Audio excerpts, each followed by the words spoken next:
I still haven't forgotten the last true thing my father ever said to me when I was 12 years old. It was raining that night in Brooklyn. The streetlights beyond the window blurred into yellow smudges, and in our kitchen the smells of coffee, tobacco, and wet wool mixed together into something heavy, almost like a labored breath. My father rested his elbows on the edge of the table and spoke without looking at me. He never told me fairy tales.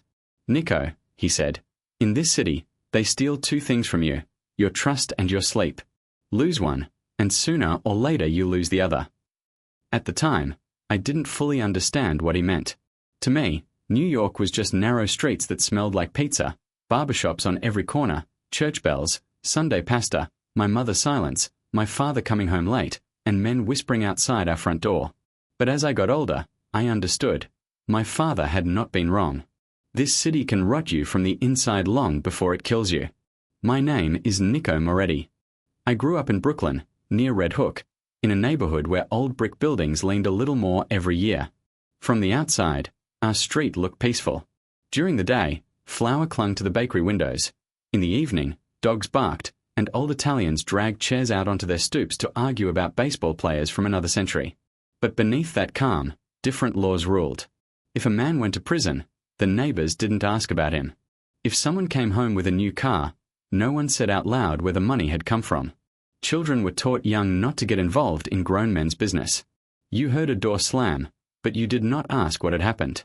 If someone screamed at night, you did not pull back the curtain. Because in that neighborhood, the first rule of survival was this: don't see too much, don't hear too much, don't try too hard to know too much. My father, Salvatore Moretti, was one of those men who could influence everyone without ever needing to raise his voice. He never once said, "I'm in the mafia."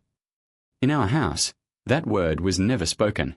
But every child senses certain truths without anyone having to explain them. My father went to church every Sunday in a suit, but some nights he came home carrying a silence so long and heavy that he looked like a man who had just washed blood from his hands. He never shouted at my mother. He never laid a hand on me. But there was an icy discipline inside him that everyone obeyed. I feared him, and I admired him. While boys on our street were proud of their fathers, I never fully knew what kind of man mine really was. Sometimes he bought me ice cream.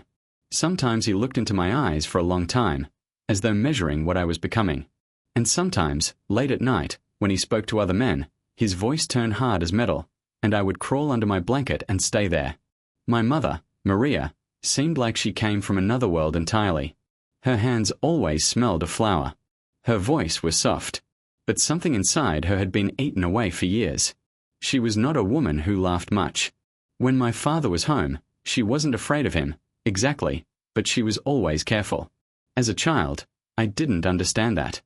I didn't understand why the air between them felt so thick.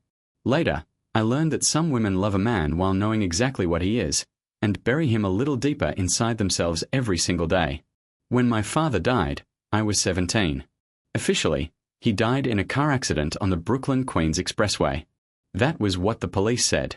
That was what the papers printed. A drunk driver. A rainy night. A car out of control. A tragedy. But no one on our street believed it. Neither did I. When my mother heard the news, she didn't cry. She simply leaned against the wall and stood there. On her face there was less grief than the tired confirmation of someone seeing, at last, what she had expected for too long. At my father's funeral, dozens of men in black suits came. Some I had seen before. Some I had never seen in my life. Every one of them told me the same thing. Your father was a good man. In New York, that phrase means almost nothing. Everyone speaks well of the dead, especially when their enemies are still alive. At that funeral, I saw Don Vincent Severio clearly for the first time. He was older than my father, with white hair and a low voice. He didn't speak loudly. He didn't move his hands much. But when people passed near him, they straightened themselves without meaning to. He came to me, laid a hand on my shoulder, and said, "Your father left you a great deal." At the time I thought he meant a house, money, a name. Later I understood he wasn't talking about inheritance. He was talking about weight. After my father died, I swore to myself that I would get out. I decided I would go to college, leave Brooklyn behind, find legal work, become an ordinary man. I wanted to believe there was another version of New York. The glass towers of Manhattan. Lawyers in ties. Bright coffee shops. People jogging at dusk. I tried to become one of them. I got a job as a courier at a small financial firm near Barclays, then moved up to handling documents and studied at night. I forced myself to change. Lowered my voice. Stopped checking over my shoulder so often on the street. I wanted to escape my father's shadow. But shadows, I learned, move faster than you do. During those years, the only person who stayed beside me was Marco DeLuca. We had grown up together. Fought on the same streets, gone to the same school, smoked in front of the same church, fallen for the same girls, dreamed the same dreams.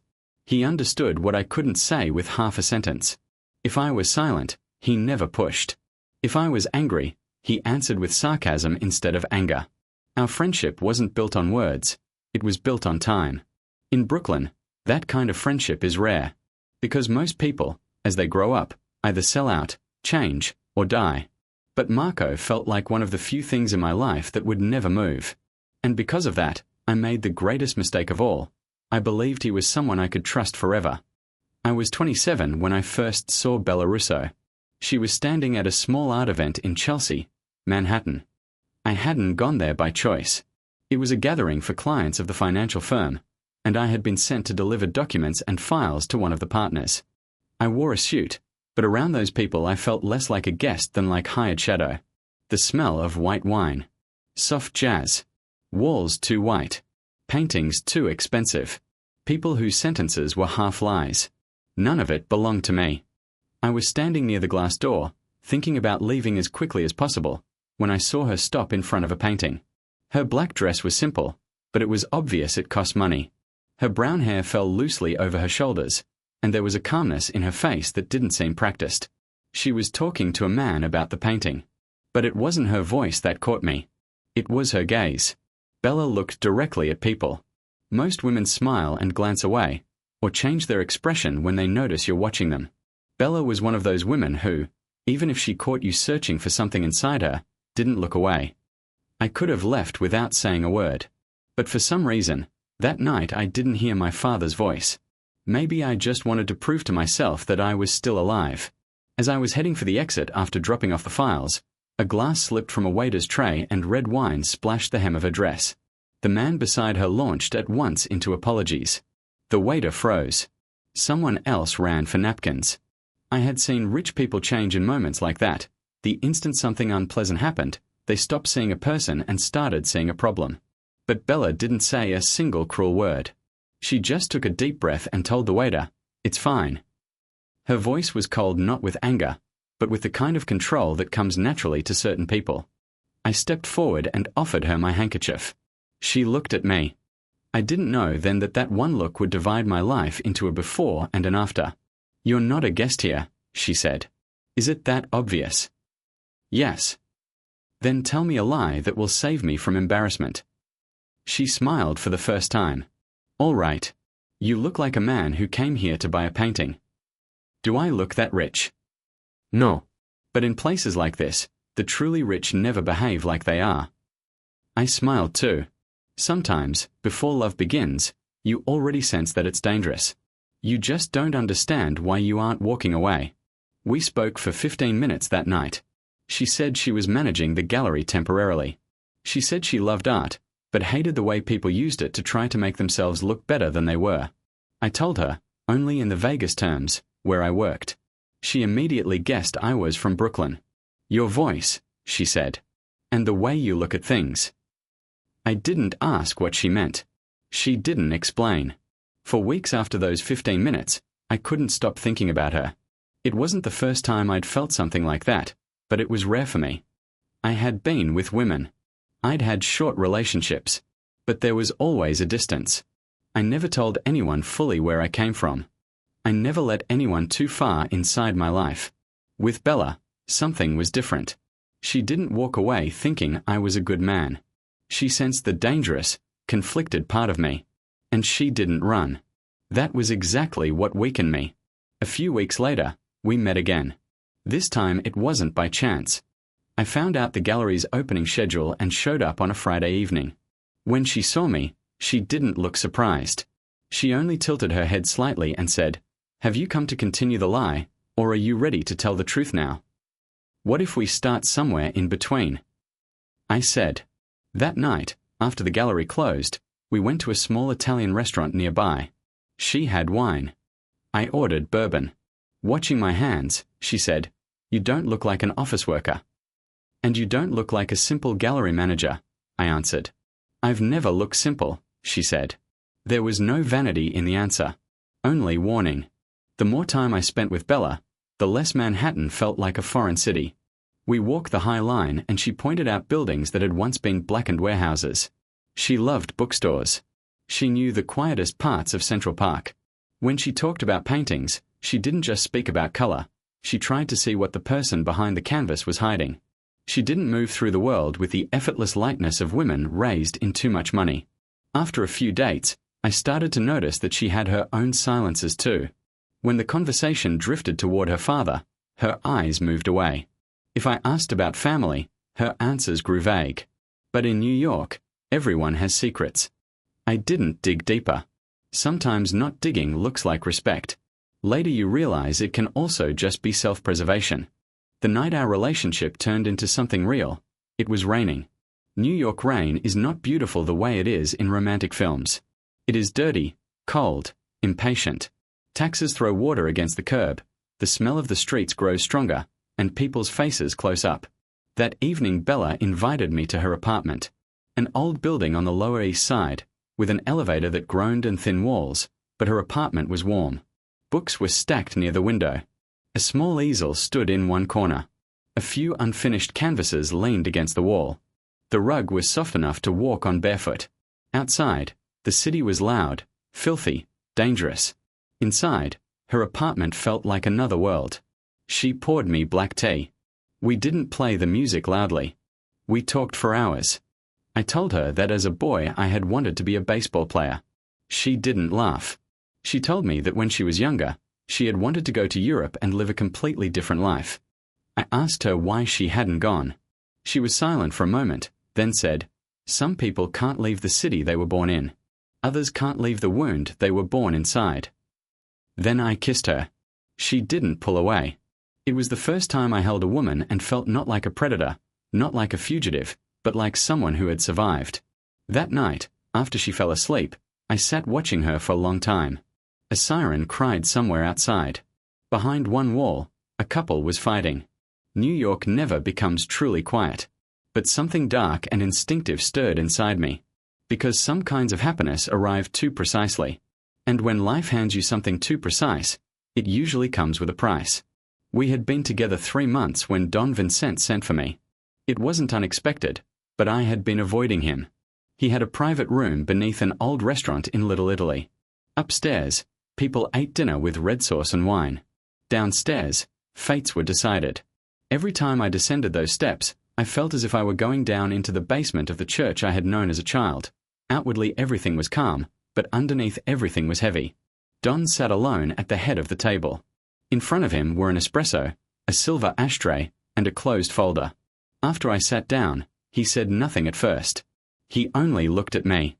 Some men ask questions not with words, but with silence. "You're beginning to look like your father," he said at last. "Is that good news or bad?" "Depends on the day." "Why did you call me here?" "Because no matter how far you run, the blood of this family is still inside you." I stayed silent. He nodded slightly. "Don't worry," he said. "I didn't call you here to send you out to shoot somebody." The sentence should have reassured me. Instead, it made me colder. Then he began talking about shipments in a warehouse, irregularities in bookkeeping, one of the old partners becoming unreliable. It started in the language of business. But beneath it there was something else. He wasn't asking me for help. He was opening a door again. "I left that life," I said. Don nodded. "Most men think they do," he said. "The trouble is, life doesn't always leave them." I refused. Not angrily, but clearly. He didn't get mad. He just said, "Fine." But inside that fine, I heard something temporary. 2 weeks later, someone shot at my mother's house. No one was hurt. The bullets hit the wall beside the window in the middle of the night. Police came.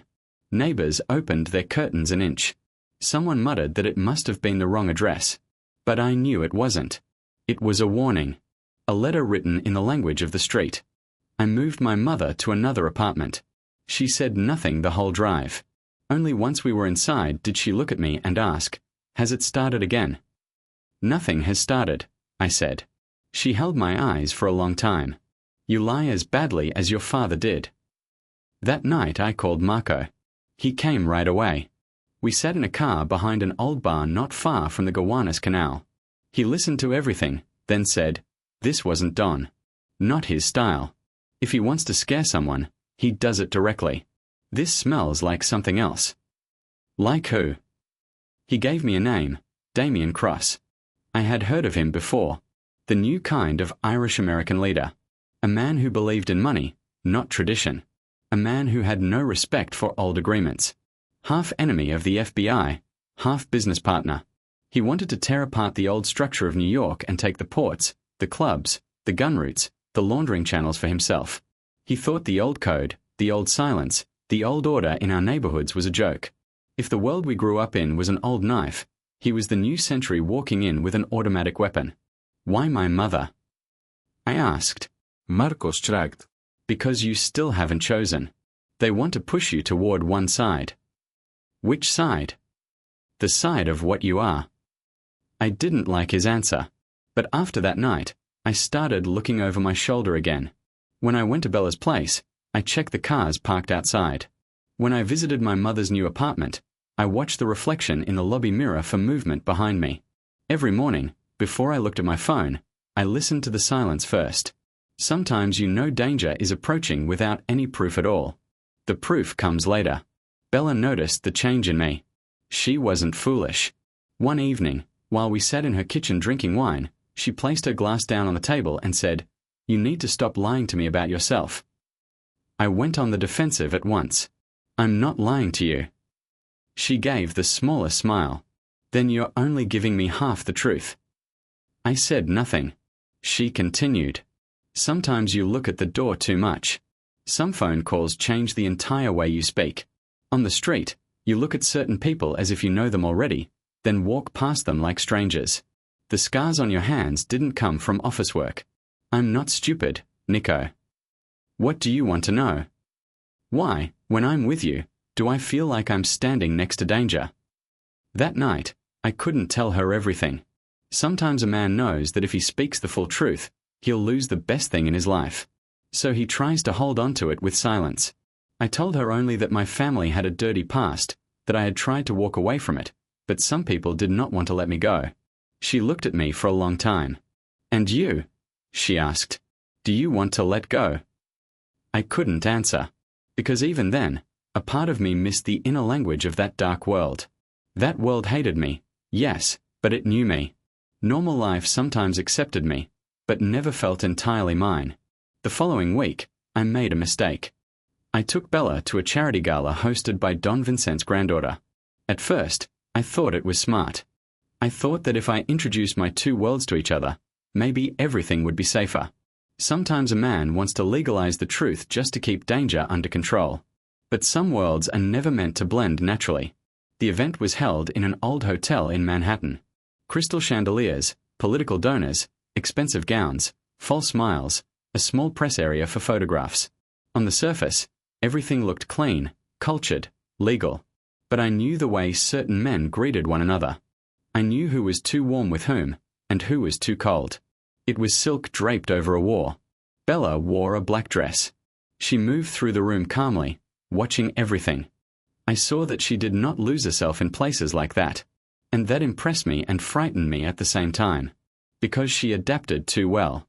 At one point, Don approached us. I introduced them. Bella smiled politely.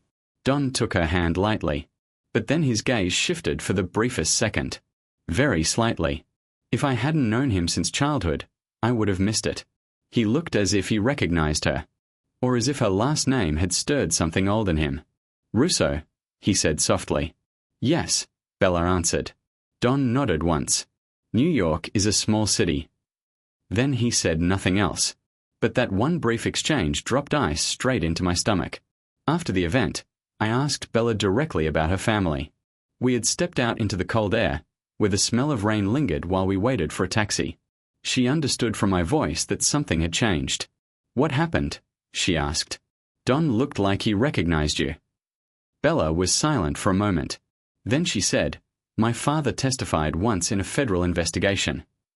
The traffic noise around us seemed to thin out. I thought maybe I had heard wrong.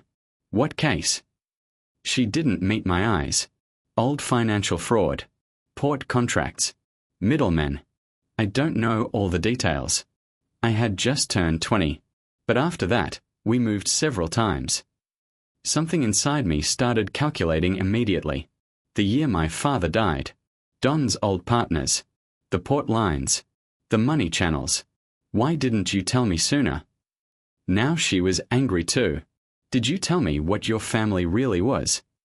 There was no answer to that. Because the truth was that we had both fallen in love not with the truth itself, but with the beautiful half-shadow that surrounds it. After that night, there was still light between us, but doubt had entered it. We didn't break up. If anything, we were drawn more fiercely toward each other. Because danger doesn't always weaken love. Sometimes it intensifies it. The more you fear losing something, the harder you cling to it. But clinging doesn't always save you. Sometimes it suffocates you. I spoke to Don again. This time he didn't make me wait long. "Yes," he said. "I knew her father. He put a number of men in difficult positions." "Did he have anything to do with my father's death?" I asked directly. Don watched me in silence for a long moment. "There's no one left alive who can answer that the way you want it answered," he said. "In New York, that kind of answer doesn't mean yes or no. It means don't dig deeper." But I couldn't stop. I began going through my father's old papers. I opened boxes my mother had kept for years. Receipts, photographs, church programs, tax forms, several unmarked keys, torn notebooks. Most of it looked meaningless. But in the last pages of a small notebook, 3 things had been written again and again: RH Docs, Black Ledger, and AR. I knew at once that RH meant Red Hook. I could guess what Black Ledger meant. But who was AR? While I searched for the answer, Marco told me he would help. Together we started pulling at old connections, talking to men who had once known my father. Most pretended to know nothing. One told me not to touch that past. Another cut the conversation short the moment he heard my father's name. But that kind of silence is a sign in itself. One night, Bella called me close to midnight. Her voice was shaking. When I got to her apartment, the door was cracked open. Inside, the living room was in ruins. Drawers had been yanked out. Pictures were on the floor. Books were scattered. Bella was sitting in the kitchen against the wall. She wasn't bruised, but her eyes were shocked and hollow. "They didn't take anything," she said. "They were looking." A cold anger rose in me. "Did you see them?" She shook her head. 2 men. Masks. One held me. One searched the office. And before they left, one of them said something. "What?" She swallowed. "He asked where your father had hidden the file." In that moment, I understood 2 things. First, my father's death wasn't some dusty old secret. It was tied to living interests. Second, Bella was no longer just the woman I loved. She had become part of the target. I took her that night to a safe apartment in Queens. It had once belonged to one of my father's old men and had stood empty for years. Ordinary windows. Unremarkable from the street. Dirty stairwell. Low ceiling. But sometimes places like that are safer than luxury penthouses. While Bella was in the bathroom splashing water on her face, I stood alone in the other room. My hands were shaking. The last time I had felt that kind of anger was at my father's funeral. Anger is never clean. Fear, guilt, helplessness, revenge, all of it mixes inside. That night, I knew I had broken my vow. I was going back in. Not to protect myself anymore, but to keep from losing the woman I loved. Though in truth, the line between the two is always thin. I met with Marco and told him everything. He said immediately, "This is Cross. He's increasing the pressure. He wants you at the table." "I don't need a table," I said. "I need names." Marco stared at me for a long moment. "There," he said. "Your real self just woke up." There was no fear in his voice. Something closer to satisfaction. I didn't read it correctly then. The next few days felt like the return of a life I had only pretended to leave behind. I dug up old phone numbers. I started calling men again. I remembered which guards at the ports could be bought, which lawyers would talk for money, which systems could still be bent. The city under New York never disappears. Once you've seen its doors, you recognize them forever. Don Vincent eventually stopped pretending to observe from a distance and allowed himself to help more openly. But every favor from Don had a price. He told me about a large transfer scheduled for Friday night at the Red Hook docks. Cross has expanded too fast, he said. If you want to know who had a hand in your father's death, start with the ports. Why help me now? I asked. He stirred his espresso and said, some men must reach a certain age before they can carry the truth. That was when I realized he didn't know everything. But he knew far too much. We went Friday night. By we, I mean me, Marco, and two of Don's trusted men. Black water. Wind between the containers. The distant horn of a ship. The smell of oil and rust. Night at the docks always makes a man feel small. We knew a shipment marked in the records as pharmaceuticals was really moving weapons. Beneath operations like that, there is always a larger deal. According to the information we had, two of Cross's main intermediaries were supposed to show up. But something was wrong from the start. Too quiet. A guard light stayed on too long. One car turned earlier than it should have. I looked at Marco. He seemed to notice it too. But by then it was too late. The first bullet hit a container and burst sparks from the metal. The next second, the night split apart into light and sound. We had walked into a trap. One of Don's men dropped immediately. Marco yanked me down just in time. We scrambled between containers and returned fire. The cold weight in my hand, something I hadn't carried in a long time, came alive again. A man thinks he has forgotten certain things. But the body is smarter than memory. When to pull the trigger. When to stop. When to breathe. It all came back. And I hated myself for that. But what froze me most that night wasn't the gunfire. As we tried to get out, a man's voice shouted through the dark. Moretti, you're late, just like your father. I turned toward the voice. A man stepped halfway into the light. I couldn't see his face clearly. But in the middle of the gunfire, he raised a folder in the air and threw it toward the water. Nico, not now. Marcos shouted. But I ran for it anyway. 2 seconds. Maybe 3. I hated myself for those 3 seconds for a long time afterward. Because when I reached that folder, I felt something heavier than danger at my back. Betrayal. In that instant, I understood that someone had brought us there on purpose. The men shooting at us knew our hiding spots too well. We barely got out alive. The windshield shattered. One of Don's men was badly wounded. Marco took a bullet through the shoulder, and my hand was grazed. But we survived. And I still had the folder.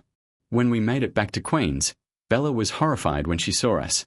I said nothing, just went to the bathroom and wrapped my hand. Marco sat in the living room.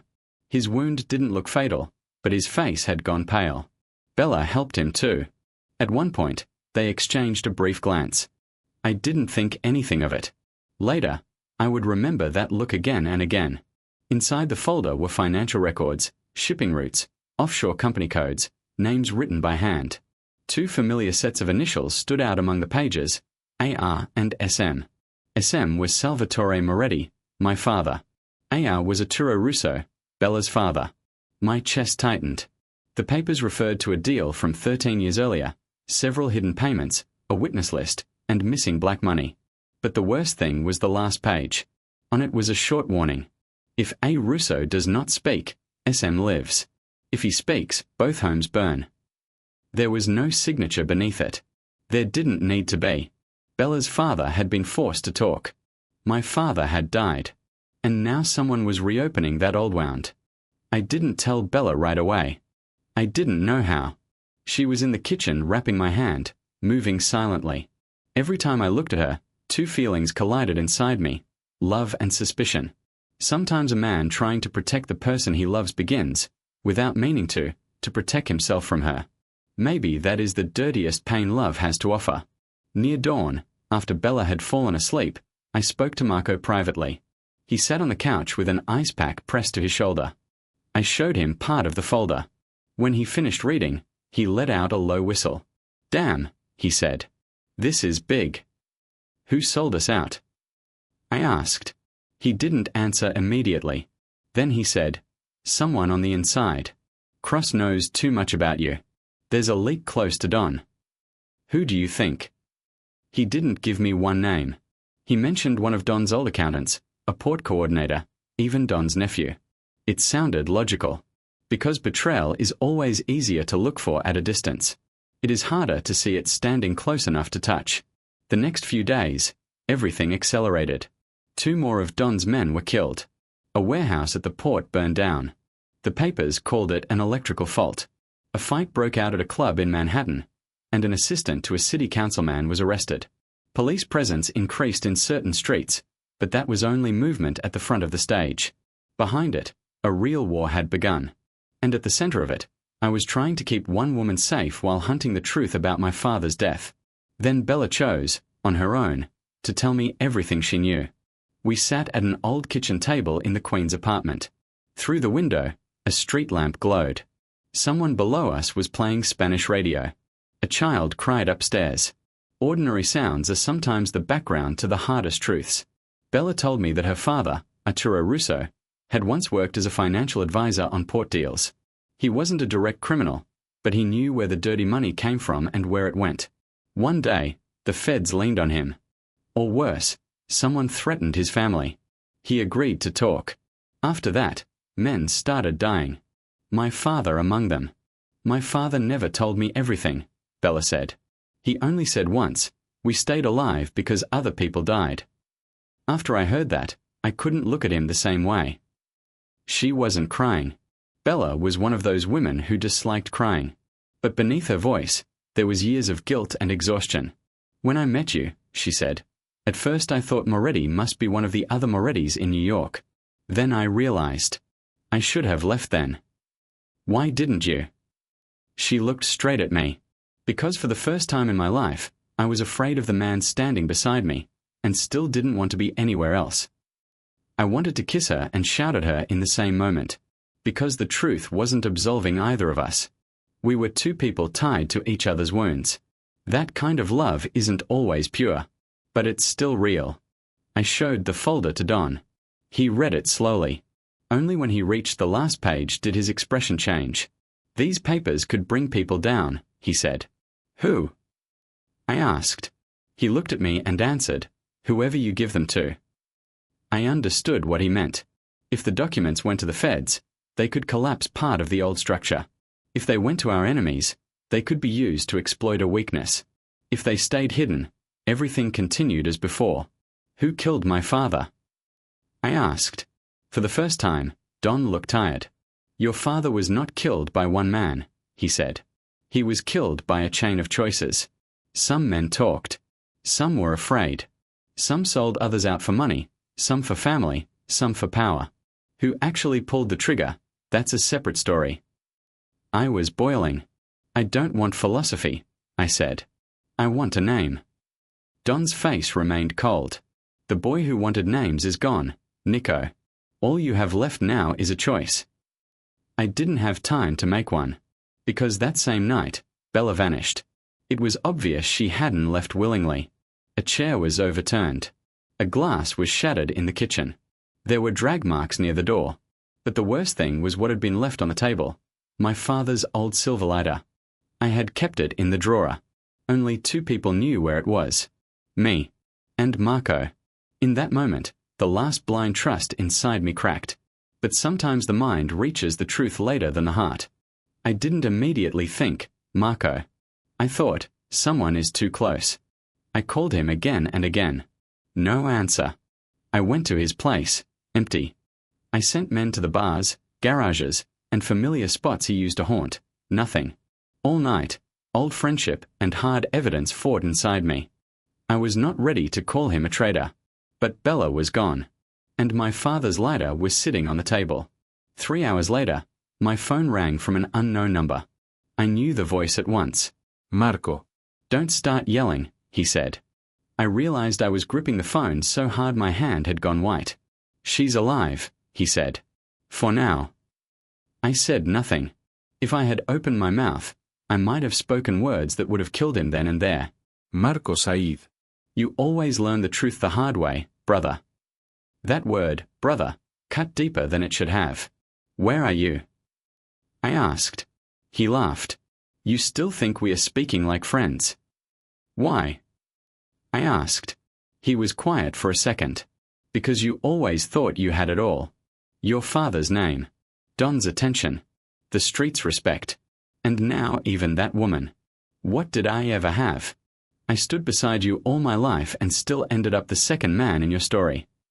For this. I said. For jealousy. No, he snapped. For power. For opportunity. For the future. Cross offered me a place. Don is old. The old order is collapsing. And you are still talking to your father's ghost. Then he gave me an address. An old warehouse in Queens. Come alone, he said. Bring the papers. Or your love dies for her father's mistakes. In that moment I felt too many things at once. Rage, hatred, grief, shame. But the worst of all was loss. Marco wasn't just my friend. He was the living witness to my past. If he was a traitor, then half my childhood died with him. And if Bella was in his hands, then my future was tied up there too. I went to Don. He looked as though he had been expecting it. Marco, he said before I even spoke. Yes. He closed his eyes briefly. Most men who grow up near me fall for one of two reasons: hunger or too many years spent standing in someone else's shadow. I need men, I said. He shook his head. If I send men, Cross turns it into a war. If you go alone, it can still be treated as a private arrangement. So what are you offering me? Don handed me a small pistol and one sentence. Never forget who you trust until the final minute. But be prepared to forgive yourself for trusting them. I did not go truly alone, but I did my best to make it look that way. That was the old street rule. You don't break the terms outright, but you don't fully honor them either. The warehouse was in an industrial stretch of Queens, half abandoned, out where the city starts to empty itself. Night. Yellow light. Steel door. Even without rain, there was moisture in the air. As I stepped out of the car, something calm settled inside me. There are certain wars a man enters without fear because he has already gone past fear. I had the folder. I had a gun. I had no prayer. Inside, Bella was tied to a chair in the middle of the warehouse. No blood on her face, but her lip was split and her hands were bound behind her back. Marco stood beside her. A little farther off was Damien Cross. It was the first time I saw him clearly. Not tall, but broad-shouldered, wearing a suit like a man who belonged to the street and not the boardroom, eyes that never stopped measuring. Two armed men stood beside him. Marco smiled slowly when he saw me. There he is, he said. Our loyal man. I looked at Bella. Her eyes were telling me, don't do this. But by then, nobody in that room had any clean choice left to make. Cross stepped forward, polite as a host. Nico, he said, I didn't kill your father. But his death opened a road for me. So if you love truth, look at your own side before you look at me. Where is she? I said, meaning Bella. He tilted his chin. Alive. Give me the papers, and you can leave. Why Marco? I asked. Cross laughed softly. I didn't choose him. Hungry men arrive by themselves. I looked at Marco. I searched his face for shame. For anything. Some crack of regret. But he had the eyes of a man who had already finished justifying himself.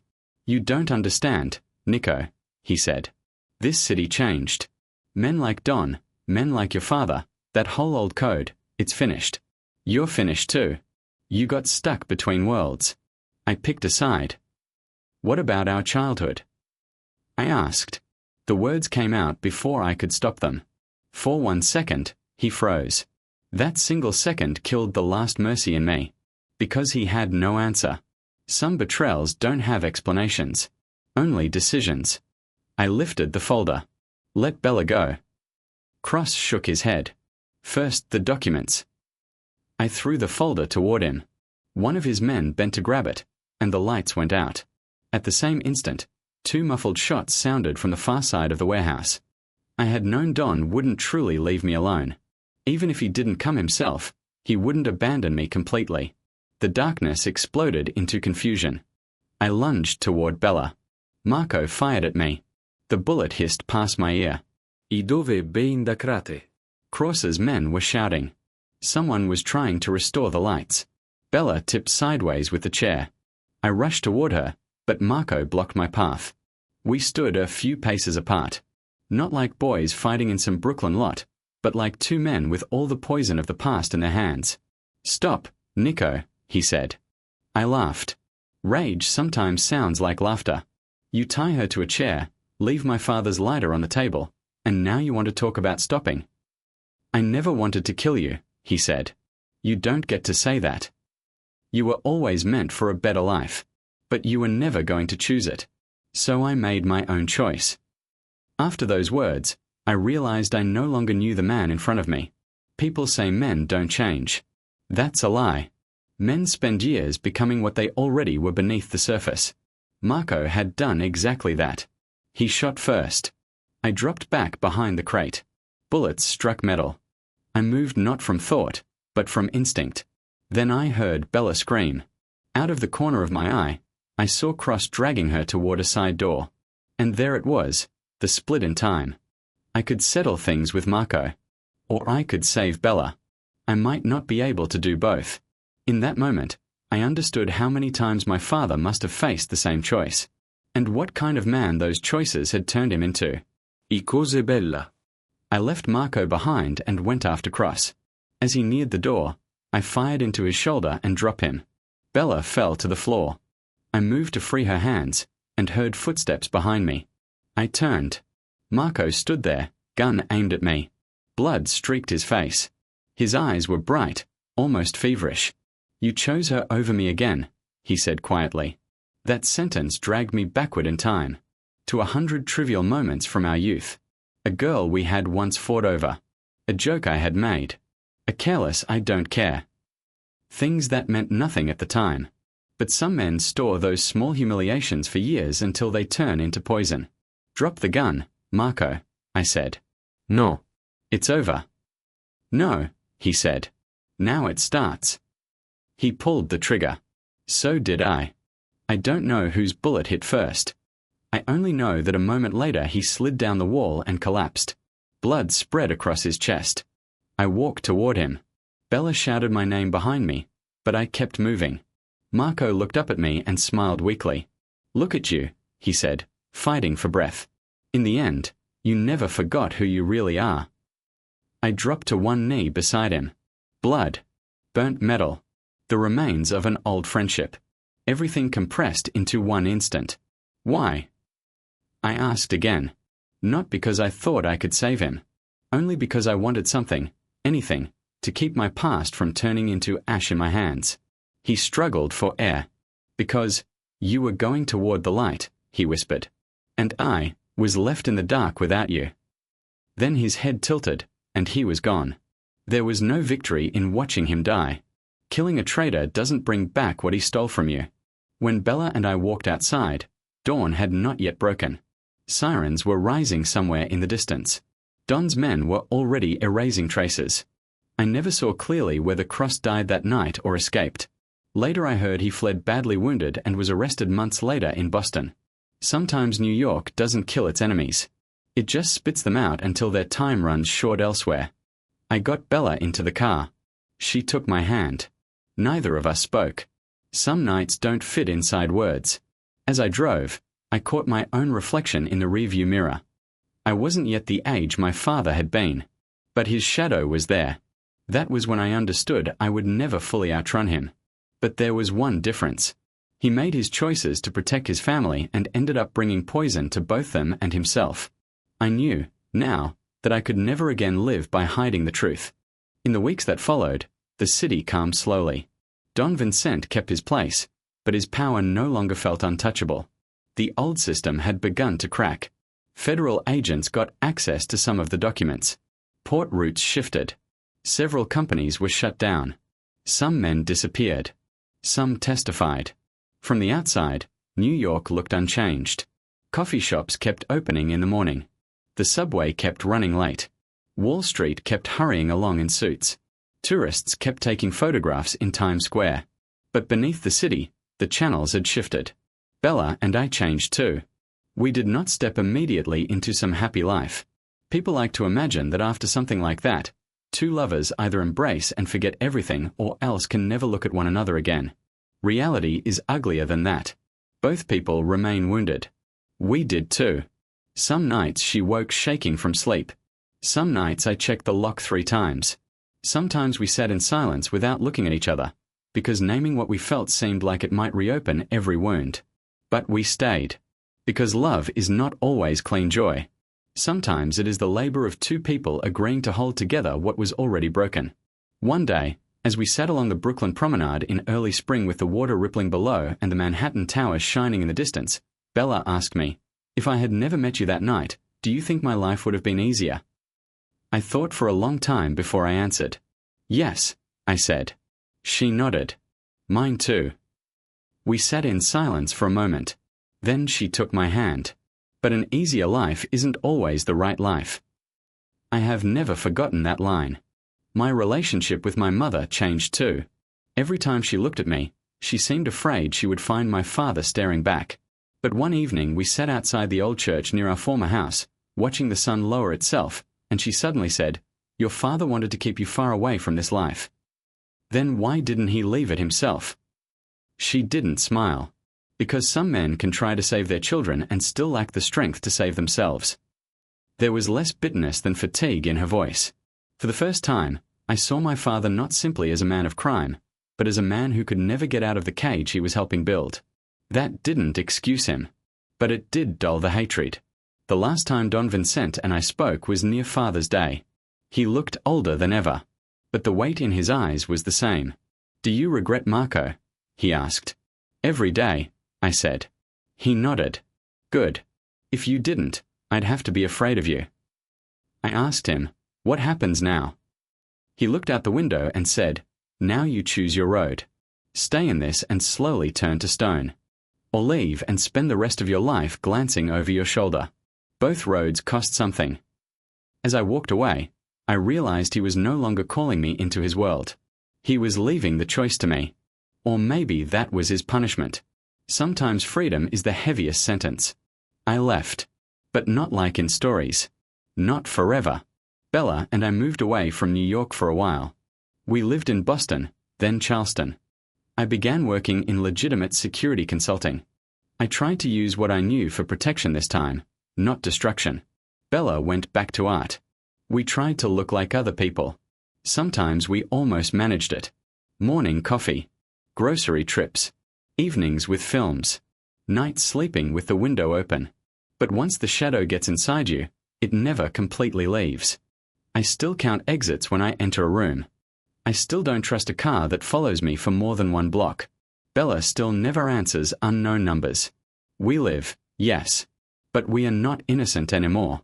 Years later, one autumn, we returned to New York. That city can swallow a man again if he isn't careful. Every time I cross the Brooklyn Bridge, something tightens in my chest. I visited my father's grave. The name on the stone was the same. I was not. I stood there for a long time. Talking to the dead may seem foolish, but there are words you cannot say to the living. I tried not to become you, I told him. But along the way, I repeated some of your steps. The difference is, I know it. The wind moved. Leaves whispered. There was no answer. But something inside me loosened. People rarely asked about Marco. In that world, the dead are replaced quickly. But I still dream of him sometimes. In those dreams, we are 14 again, kicking a ball around on an empty lot in Brooklyn. The day is hot. No one has betrayed anyone yet. Waking from those dreams hurts. Because sometimes what a man mourns most is not the betrayal itself, but the time before it began. Some people ask whether Bella and I ever got married. Legally or in the heart, those are not always the same thing. But yes. A few years later, we stood in a small church, with very few people present. My mother, one of Bella's old friends, and 2 witnesses, and made our vows. When I slipped the ring onto her finger, her hand trembled a little. Mine did too. Neither of us believed much in grand, ceremonial happiness. We believed more in loyalty chosen again and again across difficult days. When we stepped out of the church, the sky was clear. I wanted to take it as a sign.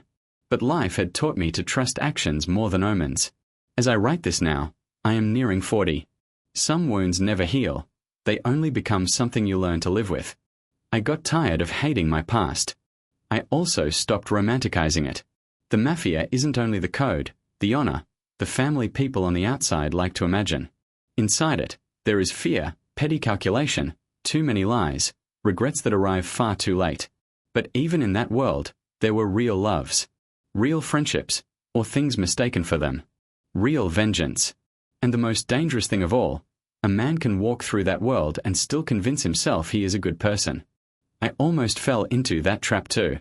If you ask me what the hardest part of this story was, I would not say Bella's kidnapping or the gunfire in that warehouse. I would tell you it was something smaller. When Marco, dying, said, "You didn't choose me," I understood how dozens of small, meaningless moments from childhood can harden into poison. Sometimes it is not hunger that destroys a man. Sometimes it is an old hurt he never learned to name. Feeling second once, just once, can grow for years until it becomes betrayal. If I ever have a son, that is what I would teach him. Being a man is not about holding a gun, speaking coldly, or never being afraid. Being a man is recognizing the darkness inside you early. Otherwise, one day it will make your choices for you. I don't have a son. Maybe one day I will. Maybe I won't. But the words are not wasted. As I write this, Bella is sitting by the window reading a book. Every so often she looks up at me. In that gaze, there is still the same calm I saw the first night. But now there is fire and ash inside it too. We did not meet cleanly. We met carrying the wreckage of our pasts, the sins of our families, the places where we had already cracked open. And we still stayed. That may be why love does not always begin in innocence. Sometimes it is born from two people who cannot fully stop the wars inside themselves, but still try not to destroy each other while living through them. As for New York, I cannot honestly say whether I hate it or love it. It took my father. It swallowed my friend. It killed parts of me more than once. But it also gave me Bella. It taught me that no one can live forever while burying the truth. It was in that city, standing one night beside the black water of the port, that I understood not so much who I wanted to be, but who I did not want to become. Sometimes life gives a man only that much. If you expect this story to end with justice, it doesn't. Justice is a courtroom word. In real life, there are mostly consequences. I may never know who pulled the trigger that killed my father. I may never know whether Bella's father was guilty, or simply another frightened father. Was Don a good man? No. But he was not the complete monster I once believed either. Was Marco born evil? No. One day he simply surrendered to the hunger inside him. And me. I can't call myself clean. My hands have blood on them too. I may well have been the face of fear in someone else's childhood. The difference is that I no longer try to justify it. Some nights are still long. Especially in late autumn, when the rain taps against the window, I think again of that old kitchen in Brooklyn. My father stubbing out his cigarette. Speaking without looking at me. This city steals your trust and your sleep. I was a boy then. Now I would answer him. Yes, Father. But sometimes that city steals your heart too. And sometimes, very rarely, it places that heart into another person's hands and waits to see whether you can protect it. Did I protect my own heart? Not completely. Did I protect Bella's? As best I could. Did I get the part of myself that was still human out of that world alive? Some days I say yes. Some days I'm not sure. But there is one thing I do know. In that warehouse, on that night soaked with the smell of black water, I chose love over an old friend. And with that choice came a grief I will carry for the rest of my life. But if time were turned back, I would do it the same way again. Because when someone sees your darkness and stays beside you anyway, losing that person is a price even all the power in New York cannot repay. This is my story. It isn't about heroism. It isn't about a savior of a man. It isn't even, not completely, about the mafia. It is the story of a man who spent his life running from the shadow of his father, only to find himself walking into the dirtiest, most honest room inside his own heart. I came out of that room blooded, exhausted, half broken, but with one thing left in my hand, the hand of the woman I loved.